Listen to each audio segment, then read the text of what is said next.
శివనామస్మరణతో వరంగల్ 1000 స్తంభాల గుడి మారుమోగుతోంది. మహాశివరాత్రి సందర్భంగా వేలాది మంది భక్తులు తరలివచ్చి స్వామివారిని దర్శించుకుంటున్నారు. పూర్తి వివరాలు మా ప్రతినిధి రవికాంత్ లైవ్ లో అందిస్తారు. రవికాంత్, చెప్పండి, వరంగల్ జిల్లా వ్యాప్తంగా శివరాత్రి సంబరాలు ఎలా సాగుతున్నాయి? అప్డేట్స్ ఏంటి రవికాంత్?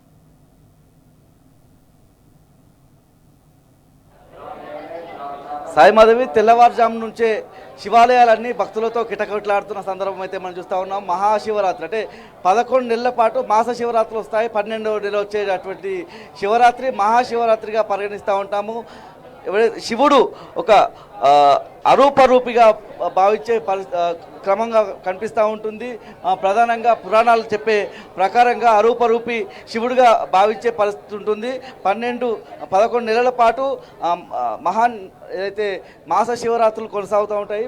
ఇది 12వ నెల ఏదైతే మహాశివరాత్రిగా పరిగణిస్తూ ఉంటారు పురాణాల ప్రకారం. శివుడు ఏదైతే జ్యోతి రూపంలో ఆవిర్భవించిన సందర్భంలో ఇవాళ పెద్ద సంఖ్యలో భక్తులంతా ఉదయం నుంచే ఆలయాలకు చేరుకొని, శివాలయాలకు చేరుకొని ప్రత్యేకమైన పూజలు నిర్వహిస్తున్న పరిస్థితి, అభిషేకాలు నిర్వహిస్తున్న పరిస్థితి మనం చూస్తూ ఉన్నాము. ఇక్కడ పెద్ద సంఖ్యలో భక్తులైతే వచ్చి అభిషేకాలు నిర్వహిస్తున్న పరిస్థితి ప్రధానంగా మనం చూస్తూ ఉన్నాము. పెద్ద సంఖ్యలో భక్తులు తరలి వస్తున్న పరిస్థితి మనం స్పష్టంగా చూస్తూ ఉన్నాము.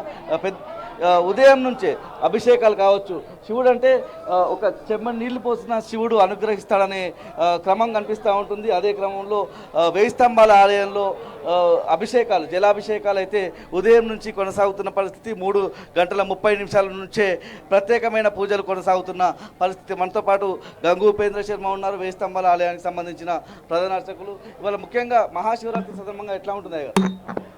మహాశివరాత్రి మహాపర్వదినం. భారతదేశ వ్యాప్తంగా కూడా హిందువులందరూ ఈరోజు శివాలయాలు దర్శించుకోవడం, అభిషేకించుకోవడం జరుగుతున్నది.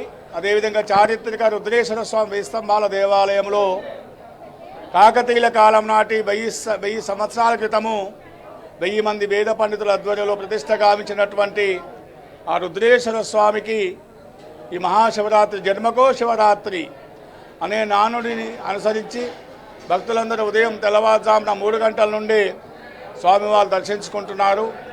ఈరోజు ఉదయం 3:30 గంటలకు అఘోర పాశుపతి రుద్రాభిషేకం నిర్వర్తించి భక్తులందరూ కూడా సామూహిక రుద్రాభిషేకాలు నిర్వర్తించడం జరుగుతున్నది. నమ్మక చమకాదులతోని ఆలయ అర్చకులందరూ కూడా, వేద పండితులు కూడా నిర్వర్తిస్తున్నారు. భక్తులందరూ కూడా శివపంచాక్షర మంత్రాన్ని జపిస్తూ ఓం నమః శివాయ అంటూ భక్తులందరూ కూడా తరలి వస్తున్నారు. అదేవిధంగా భక్తులందరి గోత్రనామాదులతో నమః శంభవే చ మయో భవే చ నమః శంకరాయ చ మహేశ్వరాయ చ అంటూ స్వామివారికి అభిషేకాలు నిర్వర్తించడం జరుగుతున్నది. అదేవిధంగా ఈరోజు రాత్రి 10 గంటల వరకు రుద్రాభిషేకం నిర్వర్తించడం జరుగుతుంది. దేవాదాయ ధర్మాదాయ శాఖ ఆధ్వర్యంలో అనేకమైనటువంటి కార్యక్రమాలు కూడా ఏర్పాటు చేయడం జరిగింది. జాగరణ ఉన్నటువంటి భక్తులకు కూడా ప్రత్యేక ప్రసాద పంపిణీ కూడా జరుగుతుంది. రాష్ట్ర దేవాదాయ శాఖ మంత్రి గారి ఆదేశానుసారంగా రాత్రి 6:45 లింగో మన స్వామివారి రుద్రేశ్వర స్వామివారి యొక్క కళ్యాణోత్సవం నిర్వర్తించడం జరుగుతుంది. లింగోద్భవ కాలం చాలా ప్రాముఖ్యత. ఆ సందర్భం లోపల స్వామివారికి మహాన్యాసపూర్వక మహారుద్రాభిషేకం నిర్వర్తించడం జరుగుతుందని చెప్పి జాగరణ ఉన్నటువంటి భక్తులకు కూడా సాంస్కృతిక కార్యక్రమాలు ఏర్పాటు చేయడం జరిగిందని చెప్పేసి తెలియజేస్తూ ఉన్నాం. ముఖ్యంగా జాగరణ ఏదైతే ఉపవాసం రెండు ఒక రోజే వచ్చిన తిథిగా మహాశివరాత్రిని భావించే పరిస్థితి. అంటే జాగరణ, ఉపవాసం రెండు ఒకే తిథిన వచ్చే పరిస్థితి. జాగరణ ఎలా ఉంటుంది, ఉపవాసం ఎట్లా ఉంటుంది? ఉపవాసం సాత్విక ఆహారం తీసుకోవాలంటారు. సాత్విక ఆహారం అంటే ఏం తీసుకోవాలి? జాగరణ సందర్భంగా సాత్విక ఆహారం అంటే పండ్లు, ఫలాలు, అదేవిధంగా ముఖ్యంగా ఈరోజు కందగడ్డ చాలా ప్రాముఖ్యత.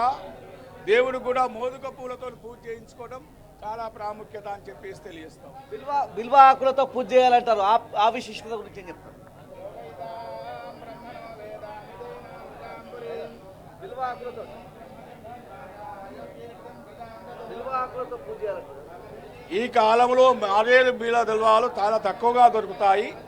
కానీ భక్తులు ఈ కాలంలో అన్ని కూడా ఆకులు రాలిపోతుంటాయి.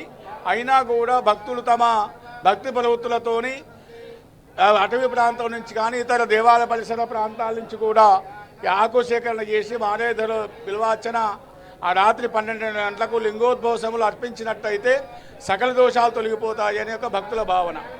ఇది మొత్తంగా చూస్తే ఉదయం నుంచి అంటే ప్రాతకాలం 3:30 గంటల తర్వాత నుంచే పెద్ద సంఖ్యలో భక్తులంతా తరలి వచ్చి ప్రత్యేక పూజలు చేస్తూ ఉన్నారు.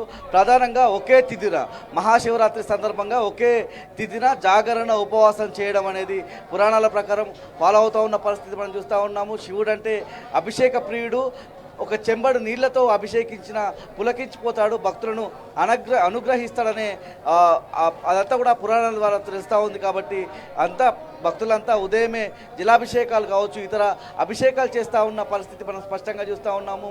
మహాశివరాత్రి ఏదైతే 11 నెలల పాటు మాస శివరాత్రులు, ఆ తర్వాత వచ్చే మహాశివరాత్రి సందర్భంగా శివుడు ఉద్భవించిన రోజు అరూపరూపిగా శివుడిని భావించే క్రమం కనిపిస్తూ ఉంటుంది. పాతాళం లోపల ఉన్నటువంటి లోతుల్లో నుంచి ఏదైతే అంతరిక్షం అంతా ఎత్తున జ్యోతిర్లింగ రూపంలో శివుడు ఉద్భవించాడు. కాబట్టి అజ్ఞానాంధకారం అంతా తొలగిపోతుంది మహాశివరాత్రి సందర్భంగానే విషయాలు కూడా పురాణాల ద్వారా తెలుస్తూ ఉంది. ఇదే క్రమంలో ఇటు హన్మకొండలో ఉన్నటువంటి చారిత్రక 1000 స్తంభాల ఆలయమే కావచ్చు, రామప్ప ఆలయమే కావచ్చు, ఏదైతే హన్మకొండలో ఉన్నటువంటి సిద్ధేశ్వర ఆలయం కావచ్చు, అన్ని శివాలయాలు కూడా భక్తులతో పోటెత్తిపోతూ ఉన్న పరిస్థితి అయితే మనం స్పష్టంగా చూస్తూ ఉన్నాము. జాగరణ సందర్భంగా ఏదైతే భగవన్ నామస్మరణ చేయాలి, ఉపవాసం సందర్భంగా సాత్విక ఆహారం తీసుకోవాలి. సాత్విక ఆహారం అంటే పండ్లు, ఫలాలు, కందగడ్డ లాంటి ఆహారాన్ని తీసుకోవాలని చెప్పి అర్చకులు కూడా చెప్తున్న సందర్భం మనకు కనిపిస్తూ ఉంది.